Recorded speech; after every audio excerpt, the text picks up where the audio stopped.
আমি আমার স্ত্রীকে তুই বলে সম্বোধন করি এবং স্ত্রীও আমাকে তুই বলে সম্বোধন করে। স্বামী এবং স্ত্রী একে অপরকে তুই বলে সম্বোধন করে এবং নাম ধরে ডাকা যায় আছে কিনা, খুব ইম্পর্টেন্ট একটি বিষয়। আমাদের সমাজে কেউ কেউ স্বামী এবং স্ত্রী একে অপরকে আমরা নাম ধরে সম্বোধন করি, কেউ তুমি বলে ইন্ডিকেট করি, কেউ তুই বলে ইন্ডিকেট করি। আবার এমন অনেকে রয়েছে যারা তুই তুমি এগুলোর চাইতে বেশি প্রায়োরিটি দেয় বাবুর বাপ বাবুর মা এই হিসাবে সম্বোধন করতে। বাবুর বাপ কই, বাবুর মা কোথায়, খাবার দাবার কি রেডি হয় নাই, রেডি হয়েছে, বারান্দায় আছে, মন চাইলে জাগ গিয়া, এরকম কিন্তু কথাবার্তাও ইশারা ইঙ্গিতে হয়ে থাকে।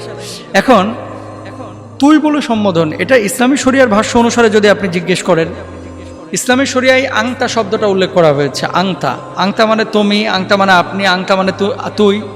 আসলে বাংলা ভাষায় যেমন ইংরেজিতে ইউ, ইউ মানে তুমি, ইউ মানে আপনি, ইউ মানে তুই, সবই কিন্তু বোঝানো যায়।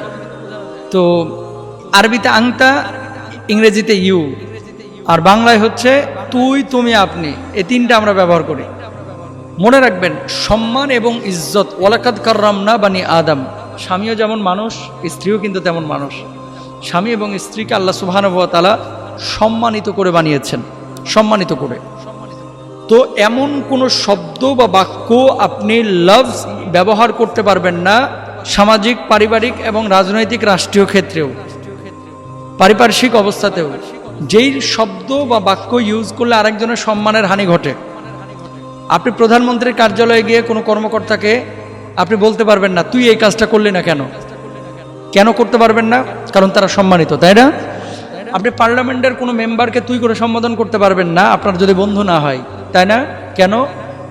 এই তুই করে সম্বোধনটাকে মানুষ ভালোভাবে নেয় না। এখন আপনার বউ যদি মেনে নেয় এবং সে যদি রাগ না করে, তাহলে আপনার কোনো গুনাহ হবে না। কিন্তু আপনার বউ যদি কষ্ট পায়, তাহলে মানুষকে কষ্ট দেওয়া এটা আপনার জন্য হারাম। আপনার হাজব্যান্ড যদি কষ্ট পায়, তাহলে কষ্ট দেওয়া এটা কিন্তু ঠিক না, কষ্ট দেওয়াটা হারাম মুসলমানের জন্য। এই জন্য দেখেন, আগে আপনার বউয়ের এবং স্ত্রীকে বলছে আপনার স্বামীর মেন্টালিটিটা দেখেন, যে তুই বলে সম্বোধন করলে কি খুশি হয় নাকি তুমি বললে সম্বোধন করলে খুশি হয়। যদি তুই বলে সম্বোধন করলে খুশি হয় আপনি করতে পারেন, আর যদি দেখেন যে তুমি বলে সম্বোধন করলে বেশি খুশি হয় আপনি করেন।